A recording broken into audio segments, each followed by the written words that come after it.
The Copy and Content Report. Okay, that was almost super cool, right? It's like, hey, that was pretty close. That looked like us. it blew it at the end. So, my skills for creating amazing intros and outros from the AI, Stu, are still in the Yeah, obligatory stage. I was trying to do some on my own as well. And Yeah. I had this great picture of guys like going out into the water carrying their fins. Uh-huh. And I wanted to make that a movie. Yeah. Right. And so AI had them carrying flip flops instead of scuba fins. Put some pink floaties on them. It was funny. You want to see that again real quick? Sure. All right, just for grins, so you can see.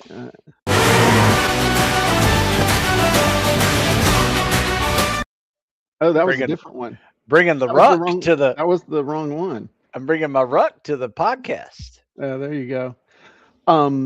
Yeah, let me show you the other one. That's actually our outro for today.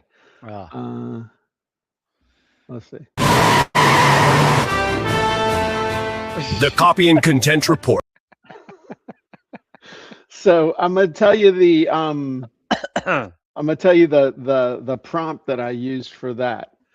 And I tried this with something new today, OpenArt.AI. I found out about that from my one of my godsons, and I told it I want you to create a 10-second introduction teaser for our show, the Copy and Content Report.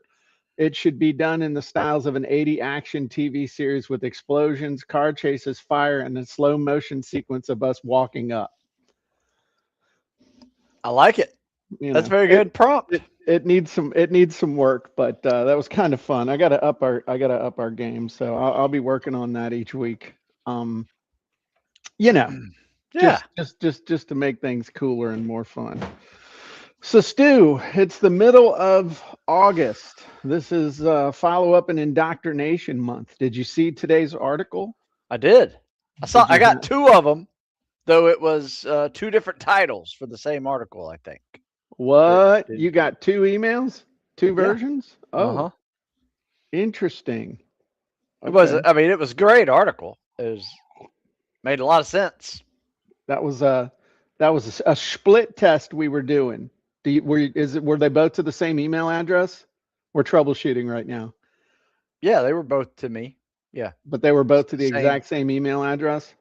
You know what? Yes. Well, I don't know. I didn't check, but it could have been. Okay. It could have been different emails. Because we're starting to do a bunch of split testing with our headlines, or excuse me, with our subject lines. And so if you've got more than one email in the system, one email address anywhere in the system, then you're going to get one to each one, especially if the subject lines were different. Now, that doesn't mean it didn't have an aneurysm of some kind, but if you could check at some point and let me know, that would be a huge help, just if they were exactly the same emails or not. You bet. Cool. Well, good morning, Jonathan. Good morning, Vicky. Good morning, Dave. So the topic of today's email, Stu, what was the topic of today's email? The next sale starts before the first one ends. Okay. And the easiest sale you're probably missing. Okay. And what stood out to you on that? Or are you still just so excited by the new intro and stuff? You're like, man, I don't even know. Well, I always like your acronyms, and the track framework caught my eye, as they usually do. I like that, and then I like the way you highlight things in the email. I got to do that. Oh, the yellow highlighting? Yeah. That really grabs some important sections. Yeah, well, you know why? There's a lesson there if you're interested in it. Tell me.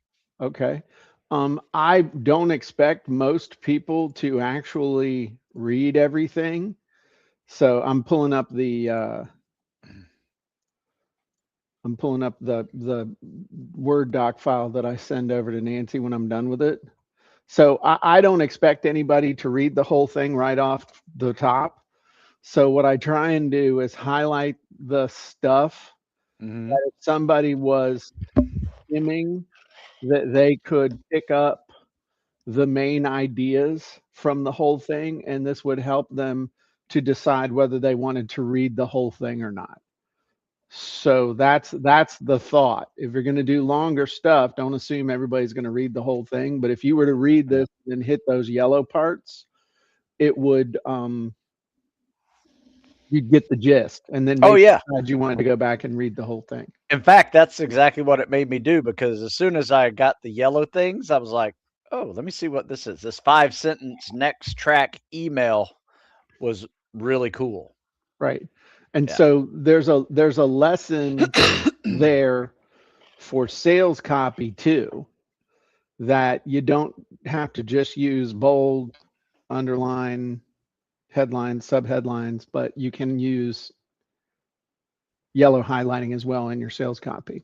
So anyway, fun little lesson there for the kids. Nice. So anyway, this month we've been talking about indoctrination, about follow-up, and yesterday we did our master class on the ultimate follow-up funnel, which I thought was quite good, if I do say so myself. And then we'll be doing our genie hacking after this session at the top of the hour for all of our elite members. But the topic this week is kind of like, when should you start selling? Somebody just bought.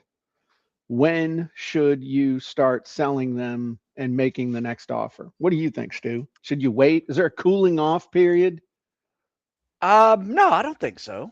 I mean, I send an email immediately, and if I sell somebody a book, they're going to get a seed planted into their head of, hey, if you need a more personalized approach, there is online coaching available. Okay. Right. So I am immediate. I don't really have an offer for it. I just like plant that seed of it. Yeah. And then people will say, you know what? I need a more personalized approach and some accountability. Yeah. That's a by the way. By the way, did you know that for enough money, I, Stu Smith, will talk to you personally? You can have a former Navy SEAL and the top performing coach, Spec Ops coach in the entire nation, yay, the world, coach you specifically on your goals for fitness in the tactical fitness world, whether it's to become an elite operator, to simply get into better shape, to perform as a first responder, law enforcement, or fire, or perhaps you're an aging athlete who needs a little extra help regaining some of that youthful flexibility and strength. Stu Smith can help you one-on-one. Yep. Hey, that was pretty good. That is pretty good. Mine is not that good, but it is just, once again, I immediately plant the seed to the next thing program that is part of that funnel. Yes. 100%. And you're doing what we taught yesterday in the ultimate follow-up funnel, was just a by the way. Hey, you did this. By the way, if you're interested in this, I got this too. And that's a lot better than, hey, a lot of people suck using the books. If you want to be really cool, you need to sign up for coaching. Yeah, that's a little harsh. You suck. I'll help you suck less. That's what John, my son-in-law, who's now the training sergeant at the sheriff's office in Gloucester, tells me that his motivational phrase to people that are really screwing up, but they do something like a little bit okay, he'll look at them and say, suck less. That's why I taught his kids how to write, not him. Right. All right. What? Okay. So that's one way of doing it, is just right there. You make the sale. There's the confirmation. Then there's the, by the way, hey, you may or may not know that we have this. Another way to do it is to, so that's basically, that's the T. All right. Take stock of their progress. Where are they at? What would they need? Okay. So then the next thing, the R, which is the reveal the next big obstacle. We talked about this last week, but let's keep going with this. So Okay. somebody does fitness with you, and what are the obstacles? What are some of the obstacles that they face? I've got the book, I've got the coaching, I've got the video. What's an obstacle I might have? Fitting it into their schedule. Oh, okay. All right. So if we're looking at the next obstacle of issue is schedule. Yeah. Time. Schedule / time. What about equipment or resources? Absolutely. Okay.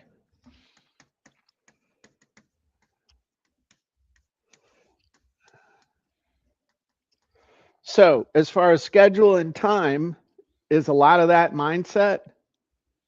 Oh, yeah. Okay. Absolutely. So what could you do at this stage of the onboarding thing to address their issues with scheduling and time? Yeah, then what? No, Offer this? Right. But yeah. But often in a very specific way. Right. So rather than just coming out, hey, your schedule's going to suck, your time's going to suck, but you know what? Albert Einstein had the same 24 hours a day you did, so you suck if you don't get the results you want. What could you do to create a slippery slide talking about schedule and time, and then introducing the never quit mindset? I guess I could offer some kind of like a schedule checklist. Okay. Couple of cool quotes in there. If it's not on the schedule, it doesn't exist. Uh-huh. Show them how to put it in the schedule, how to fit it in the schedule, with or without equipment. Right. So that's perfect. Some kind of a, how to find 60 minutes a day to work out, even if you don't have time. Right. I'll show you the 6 places to look to find hidden pieces of time that you can actually make time and actually have more than an hour available each day to be able to work out. So that'd be a cool little 5-minute video. And then implementing this comes down to having the right mental attitude. People ask me for years, hey Stu, how do you stay so good looking and motivated? And I say, I don't know, but I really need to turn it into a system. And so I did. It's called the never quit mindset. Okay. Funny. Now what about equipment and resources? Well, we talked about this last week. Here's a quick little hack to save yourself $350. Right. Build your own equipment. Right. Build your own equipment in 60 minutes or less. Go down to and complete with shopping list, everything for under $20. Right. You get a bag of sand, 2 rolls of duct tape, and a busted piece of PVC pipe, and a ratchet strap or 2. Now, again, that's kind of the grease. What's the offer on the end of that one? So if we show them how to do all that stuff, what would the offer be? I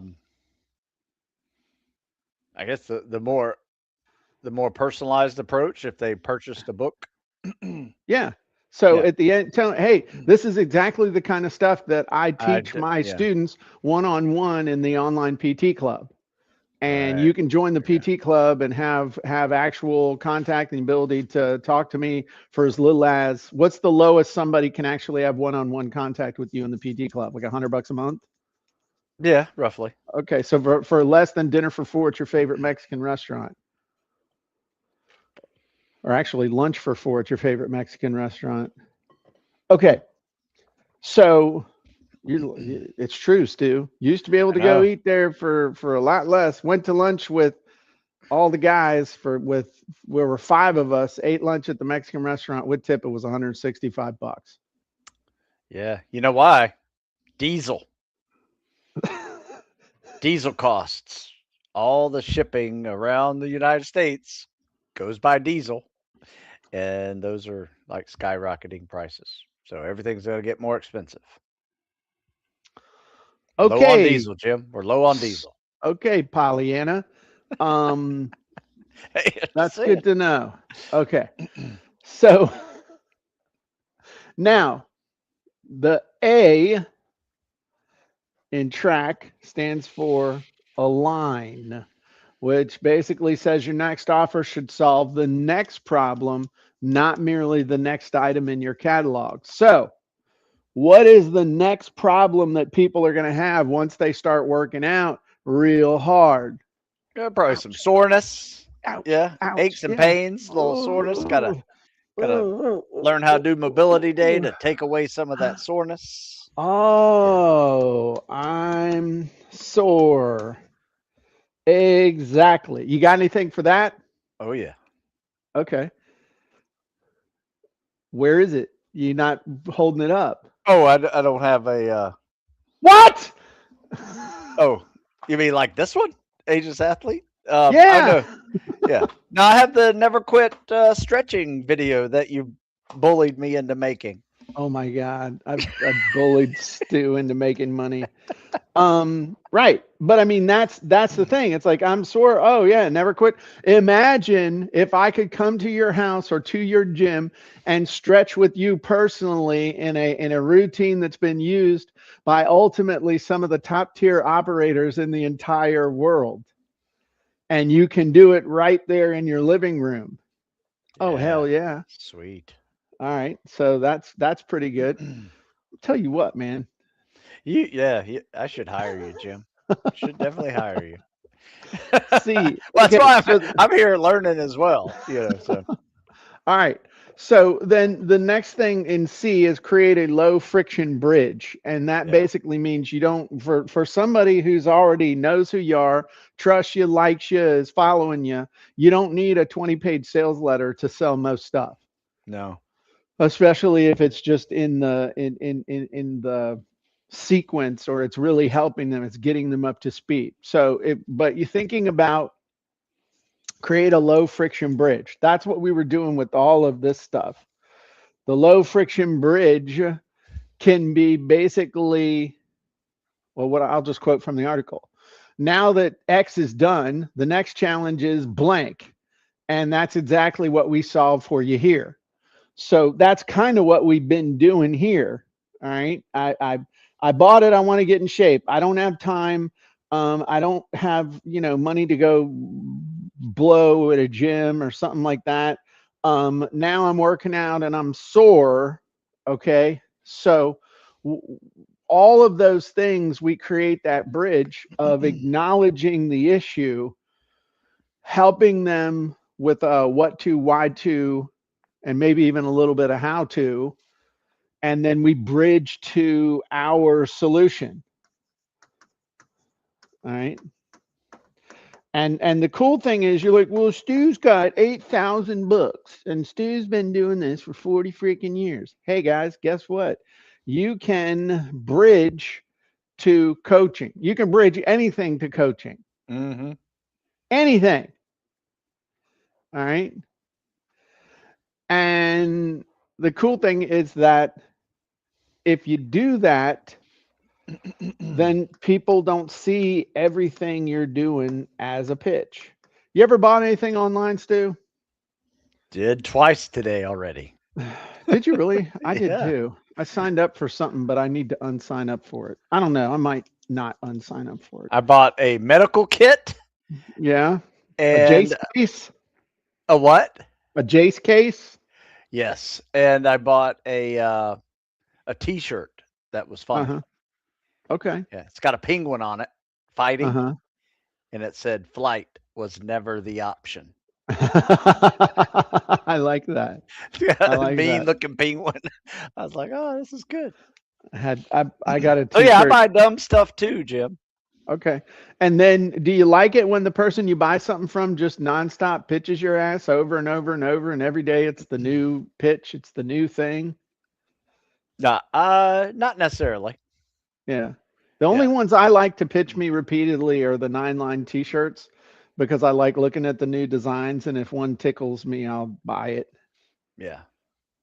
But, but funny you should mention that, though. I have received no emails from those 2 purchases this morning.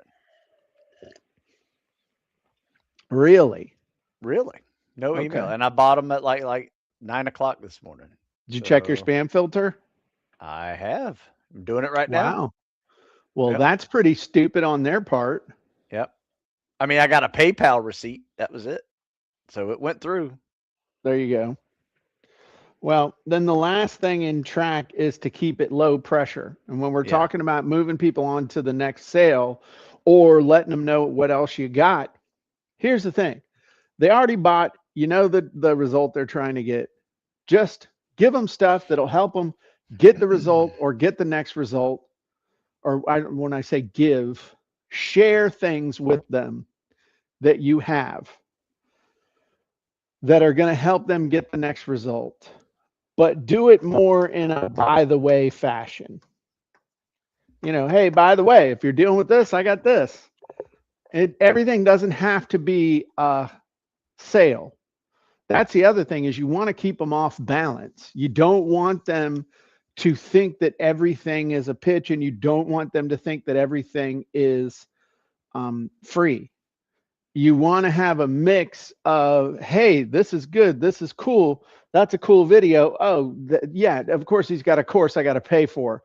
Oh, that's some really great advice there. I guess, okay, coaching. Or, oh, yeah, if I get sore, he's got this book.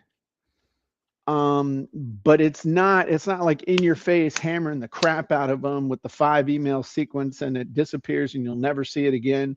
And I only just bought from you 15 minutes ago, and I've already gotten 12 emails and 3 offers, and time's running out by midnight tonight. So there you go. You still looking to see if your t-shirt's going to show up or what? I just did. No, nothing. Yeah. And I mean, they even Shopify. Do you have the Shop app? Yes. So Shopify now, to make up for some of this crap, is, and it's not real easy to see. Wow. My thing is fine. So basically I've got no update from the person I bought it from, but it's telling me it'll be here Monday. So I bought it however long ago.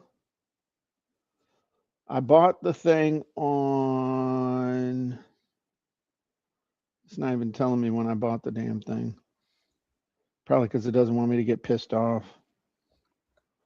Anyway, it's finally maybe going to show up next Monday. So 3 weeks, 0 communication.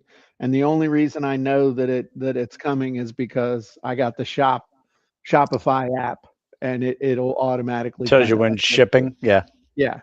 That's really stupid. Anyway, this answers the question of, how soon should I start pitching somebody? How soon should I make the next offer? If you do it right, you can make the next offer as part of the confirmation process. Don't you also give them some kind of a coupon code that's good for 24 hours? Yep. You still do that? Yep. It's in the closing section of my store right after they purchase. It's a post-purchase. I think it's like I don't even think I give 24 hours. It's like 1 hour to make the decision to save, $50 on online coaching. Now, if they grab that coupon, can they use it later, or is it truly a time limited thing right there? They can't cheat the system. Yeah, it's not a coupon code or anything. It's just it's a thing they click and it goes right in. So there's nothing to replicate it doing it again. But if I really wanted to save the money on the coaching and I couldn't get it, then I would go buy like your cheapest thing for $10 and then get the coupon and still save $40. You could do that. Yes. And if I really wanted to be a jerk, I could tell you that I bought it by accident and can I please get a refund, especially now since I've signed up as a coaching client, because no one would ever do some Oh, asshat no. thing like that ever. Hey, you know what? It's okay. It's $50. Yeah. There you go. Hey, I got a topic that we can talk about now that I'm done. I need to sit down. Just this is a conversation I wanted to have with you. Just and I'd love for y'all to kick in the comments and give your thoughts. Have you raised your prices at all because of inflation over the years? Yes. Okay, which ones? All of them? Everything all at once. Okay. Like it's an overnight adjustment. Boom. How many times have you done that? Probably. I mean, I've had a store since 2003, so I've done it at least 6 times, maybe 7. Really? Yeah. Okay. So how much did you increase everything the last time? By a couple of dollars, especially the books, because paper and shipping is costing more now. Mm-hmm. So just had to add a little bit more on the shipping, add a little bit more on the cost of the book because it's What about your ebooks? costing me more to make them. Um, I I will typically keep the ebooks similar pricing, but it depends on just how many weeks of training is in them, and I'll adjust accordingly. Sometimes I'll update the books and increase the price. Right. You know, because it takes me time to update it. So yeah, Okay. yeah. So I've done it a few times, and Okay. uh, nobody even notices. Right. Yeah. That's one thing that I'm kind of struggling with right now is 97 bucks a month is not 97 bucks a month anymore, especially over the last 5 years. Mm, yeah. But there's still that psychological hurdle, you know. Yeah. And I'm trying to, especially with a lot of the stuff that we're going to be adding here over the course of the last quarter of the year, whole bunch of things that we're adding that are just I'm either going to have to raise price. Now, this isn't applied to people who are already in, but I'm either going to have to raise prices or I'm going to have to create another level. And I'm not sure which one to do. So I'm just thinking out loud. If you guys in the peanut gallery have any thoughts, I'm open to them. Should I raise prices for new people or just create a new level, and all the new stuff that we add to another level? I'm almost thinking that's what we need to do is Yeah. create the author / creator level where you get access to being able to have your book in the system, you get access to the new content pantry, the soul library, all those features. um but Yeah. I don't know, we'll see. I'll Yeah. figure it out. With my online coaching, I have probably tripled it in the last 15 years, Mm-hmm. but I kept the return customer rate the same. Right? That I haven't changed. Yeah. Right? So they're paying more to join, but they're paying, like, if you're an online customer already doing online coaching, it's that section stays the same. Yeah. So it's kind of the Yeah. same thing that you're just saying. New Doug, members pay more, older yeah. members, yeah. Yeah, Doug asked, "Have you checked your numbers?" Yes, I have checked my numbers. That's why I was just broaching this topic. Um, you know, it's just interesting. It's something to think about. I mean, money is not worth what it was. And this is making me think about the 70s. You remember the 70s, Stu, when prices were going up and your parents were bitching about everything and the whole Yeah. thing. It was, buy it now because the price is going to be going up. Yeah, waiting in line for the gas. Remember the oil embargo? That was fun. Yeah, that sucked. Yeah. Um, Sitting in the back seat of a hot car with no AC. oh yeah. Were you sitting in Florida. the back? In Florida. Were you sitting No in the seatbelt. suicide seat in the back of a station wagon facing oncoming traffic, you know, with no seatbelt? Did you have one of those? No, I didn't have one of those, but Okay. yeah. But even like when I got started, in 1997, okay, $100, selling something for $100 versus today in 2026, something in $100 in 1997 today is $208 and No. 5 cents. Yeah, I use this calculator thing. Wow. So I mean, you think about that. You know, selling a book in 1997 for $29 or $39 was the equivalent today of selling it for $100 today. And even, you know, just in let's go from 2020, the difference, you know, 2020 to today, $100 in 2020 is $129 today. Damn. Which is kind of the level that I'm thinking we need to take the class. I mean the cost to. Problem is that it's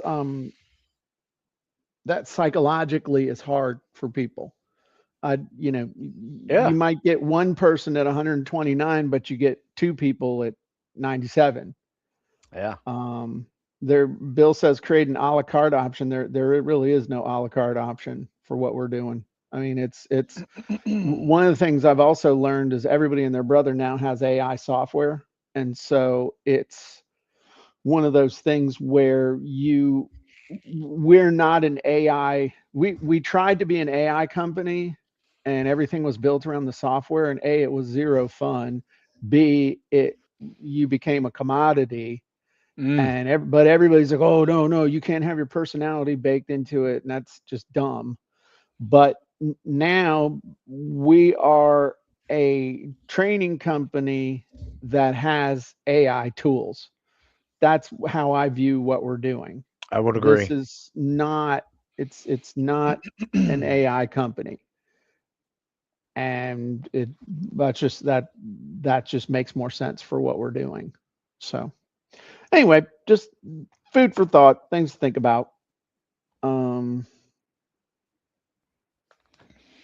Jonathan says, I don't know if you know of Vilma Nunez. I do not. She's one of my mentors in Latin America. She keeps the rates the same for long-time users, but charges new users the higher rate. Yeah, because it also serves as motivation for those who've been with you for a while. Yeah, that's typically how we've done it. Yeah. So anyway, yeah, Ford Maverick advertised for under $2,000. All right. Well, that was good. Good discussion. So for those of you who are elite members of Copy Content, we will see you in about 30 minutes for the Genie Hacking Live. We're going to go over some specific tips and techniques for creating your follow-up and indoctrination sequences.